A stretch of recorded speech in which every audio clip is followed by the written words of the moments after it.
धाकड़ खबर बेखौफसुमा बेबाक अंदाज।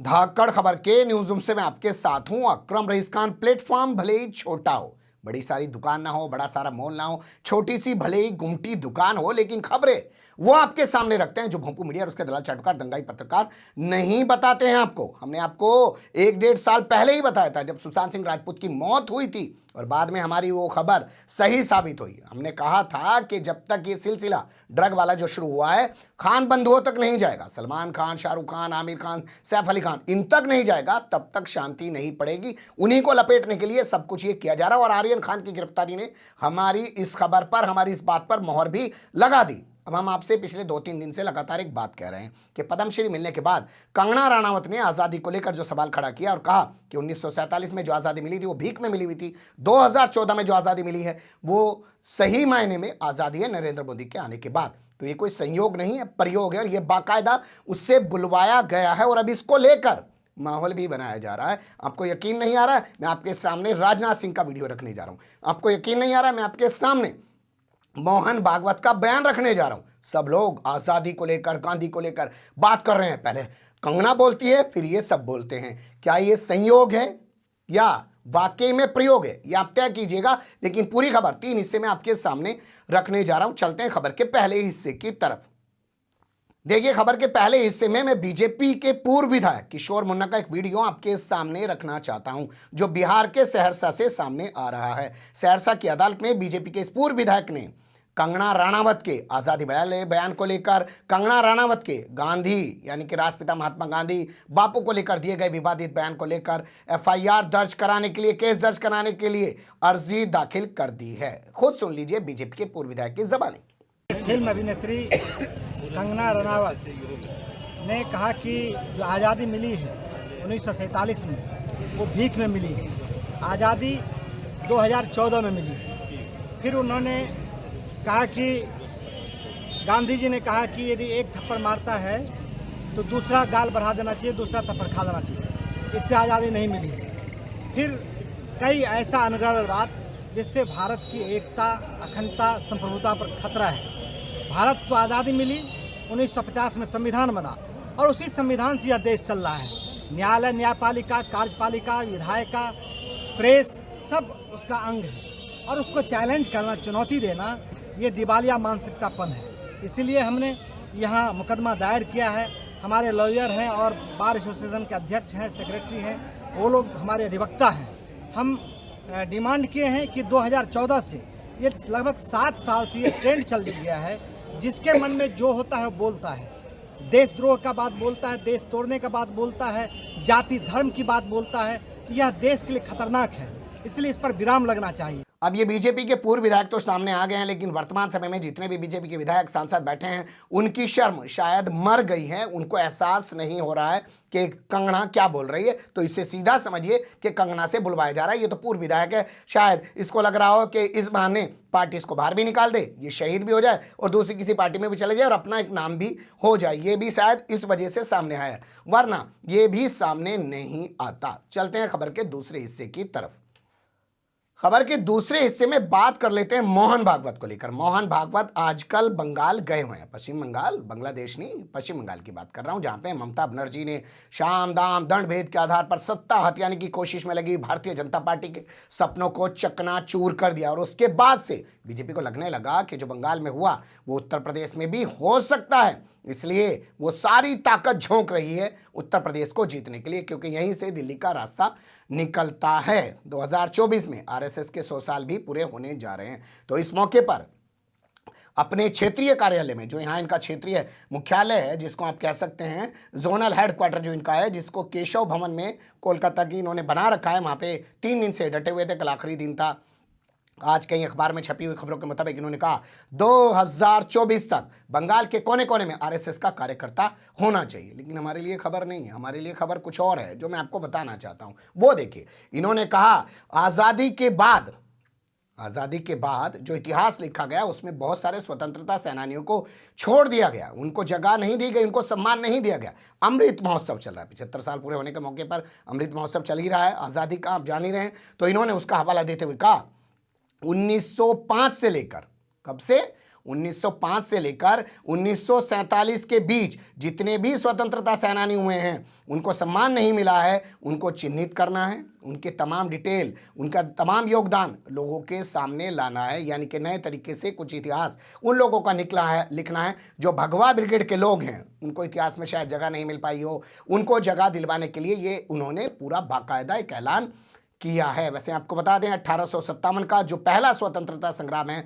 उसी को सबसे अहम स्वतंत्रता संग्राम माना जाता है और उसी से जोड़ा जाता है कि 1857 से लेकर 1947 90 साल के बीच एक लड़ाई चली है जिसके बाद देश आज़ाद हुआ। हालांकि 1857 से पहले भी आज़ादी की लड़ाई का सिलसिला बहुत पहले जगह जगह पर शुरू हो चुका था, लेकिन इन्होंने क्या डेडलाइन दी है 1905 से 1947 तक। तो नोट करने वाली बात है कि क्या जो कंगना राणावत बोल रही है वो ऐवे ही तो नहीं बोल रही है, उससे बुलवाया जा रहा है तभी उसको पद्मश्री दिया गया है, उससे पहले उसको Y+ सिक्योरिटी दी जा चुकी है। वैसे मैं आपके सामने खबर और रख रहा हूँ जो आ रही है बनारस से। यहाँ भारतीय जनता पार्टी और RSS का एक प्रोग्राम आयोजित किया गया, ज्वाला देवी इंटर कॉलेज के अंदर ये प्रोग्राम आयोजित किया गया जिसमें इतिहासकार डॉक्टर आनंद शंकर सिंह पहुंचे।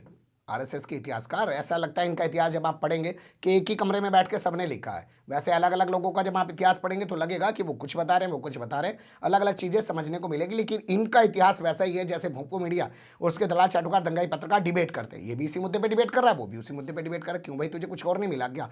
तो उससे समझ ये आता है कि इनको कहीं एक जगह से चाबी भरी जाती है और उसके बाद ये चलते हैं। तो इन्होंने कहा कि भारत कभी भी पूरी तरह गुलाम नहीं रहा है, यानी कि अंग्रेजों के दौर को भी ये गुलामी नहीं मान रहे हैं, जबकि असल में गुलामी का दौर उसी को माना जाता है। उससे पहले जो यहाँ शासकों का दौर था, राजाओं का दौर था, उसे गुलामी का दौर नहीं कहा जाता है। ये आज तक के इतिहासकारों ने चीज़ें बताई और समझाई हैं, लेकिन अब ये पूरे कार्यकाल को या तो गुलामी का दौर कहते थे कि भाई मुसलमानों ने भी तो पहले कब्जा कर रखा था, वो भी गुलाम थे, अंग्रेजों के दौर में भी गुलाम थे, लेकिन अब एक नई बात आई है कि कभी भी पूरी तरह गुलाम नहीं रहे। और उसका एग्जाम्पल है विजयनगर साम्राज्य, उसका एग्जाम्पल है मराठा साम्राज्य। ये हमेशा लड़ते रहे हैं। ये इन्होंने एक नई थ्योरी दी है। तो RSS चीफ कह रहे हैं कि नए नए लोगों को चुन के लाओ, उनका इतिहास लोगों को बताओ, और ये कह रहे हैं कि भारत कभी भी पूरी तरीके से गुलाम नहीं रहा है, कोई संयोग नहीं है। अब राजनाथ सिंह की बात कर लेते हैं। राजनाथ सिंह की बात करें तो राजनाथ सिंह कल पहुंचे हुए थे झांसी उत्तर प्रदेश में, और कल वहां पे आपको नजर आएंगे देश के यशस्वी प्रधानमंत्री नरेंद्र मोदी झांसी रानी का जन्मदिन मनाएंगे, और इसके अलावा लेजर शो और ये वो लाइटिंग वाइटिंग सब करते हुए आपको दिखाई देंगे, क्योंकि चुनाव करीब आ गया है तो हर चीज़ उनको करनी है। यहाँ दो बातें मुख्य रूप से कही हैं राजनाथ सिंह ने। राजनाथ सिंह ने कहा कि पहले हमें जो 1947 में आज़ादी मिली थी असल में वो राजनीतिक आज़ादी थी, अब हमें सामरिक आज़ादी हासिल करनी है। सुन लीजिए उनकी ज़बानी। और मैं तो समझता हूं कि हमारे लिए हमारी आज़ादी का अर्थ भी बदला है, और किसी समय हमारी आज़ादी का मतलब विदेशी शासन से मुक्ति था, लेकिन उसके बाद इसका अर्थ हुआ दुनिया की सहायता से अपनी जरूरतें पूरी करना और विकास की यात्रा तय करना। यह अब सच्ची आज़ादी नहीं, और आज इसका अर्थ यह हो गया है कि हमें अपने विकास की यात्रा भी तय करनी है और अपने को पूरी तरह आत्मनिर्भर भी बनाना है। और मैं यहाँ इस सभा के माध्यम से मैं देश की जनता को यह बताना चाहता हूँ, भारत ने जैसे राजनीतिक आज़ादी हासिल की है, भारत अब सामरिक आज़ादी भी हासिल करेगा। क्या ये संयोग है या प्रयोग है? एक तरफ भीख में मिली हुई आज़ादी कंगना रनावत बताती है और खुद रक्षा मंत्री कहते हैं कि वो हमें राजनीतिक आज़ादी मिली है और अब हमें सामरिक आज़ादी हासिल करनी है। सोचिएगा। अब दूसरा बयान आपके सामने रख रहा हूँ राजनाथ सिंह का। उन्होंने कहा कि हमें गांधी जी के सपनों का स्वराज स्थापित करना होगा। सुन लीजिए। पूज्य बापू का यह मानना था कि आज़ादी का मतलब केवल राजनीतिक आज़ादी या कागजों पर ही शासन का हस्तांतरण नहीं है। जब तक हम पूर्ण स्वराज्य और स्वदेशी का लक्ष्य प्राप्त नहीं कर लेते तब तक हमारी आज़ादी अधूरी रहेगी। स्वदेशी से उनका अर्थ आत्मनिर्भरता से ही था। मेरे बहनों भाइयों, सुना आपने, उन्होंने कहा हमें गांधी जी के सपनों का स्वराज स्थापित करना होगा। गांधी जी के सपनों का, तो ये गांधी जी के सपनों का स्वराज स्थापित करने की बात कर रहे हैं। और कंगना राणावत गांधी जी को सत्ता का लालची और भूखा बता रही है, उसके बारे में आवाज नहीं निकल पा रही है। लेकिन आजकल आज़ादी और गांधी और तमाम चीज़ों को लेकर तमाम नेताओं का बोलना और फिर चेहरा सामने रखवाना कंगना रनावत का ये कोई संयोग नहीं है, बाकायदा प्रयोग किया जा रहा है। ठीक उसी तरीके का जैसे बाबरी मस्जिद को लेकर किया गया कि ये मस्जिद नहीं है, कलंक है, ये मंदिर तोड़ के बनाया गया है, ये राम जन्मभूमि है, लोगों के दिमाग में पहले भरा और फिर दिन के उजाले में बम लगा लगा के उसको उड़ा दिया गया, तोड़ दिया गया। ठीक उसी तरीके से ये झूठ का प्रोपेगेंडा है जो बार बार बोलते रहते हैं और एक दिन साबित कर देते हैं कि पंडित जवाहरलाल नेहरू ब्राह्मण नहीं थे, उनके तो दादा मुसलमान थे, वो तो ब्राह्मण का नाम लेकर अपने एजेंडे प्रोपेगेंडे को आगे बढ़ा रहे थे एक मुसलमान के तौर पे। बने रहेगा धाकड़ खबर के साथ। फिलहाल कमेंट्स के रूप में आप लोग अपनी राय दे सकते हैं, खबर को लाइक कर सकते हैं, चैनल को सब्सक्राइब कर सकते हैं और ज़्यादा से ज़्यादा हमारी खबरों को शेयर कर सकते हैं। फिर ऐसे ही किसी सुलगते हुए या उलझते मुद्दे लेकर मैं आपके सामने हूँगा हाजिर। फिलहाल अभी मुझे दें इजाज़त।